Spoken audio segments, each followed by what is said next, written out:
Welcome to Mambo software. This video is for showing class of transactions under company.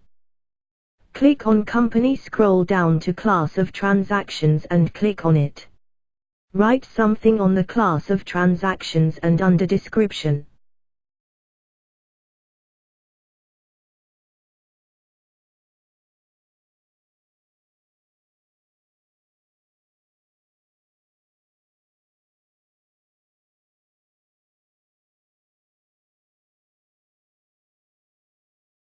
Click on an item you would like to edit, then click on Edit button. Make your necessary changes, then click on Save.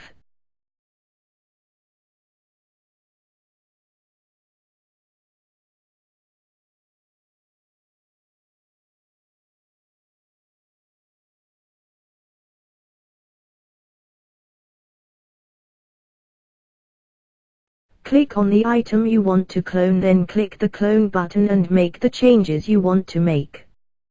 Then click on Save. Thank you for watching.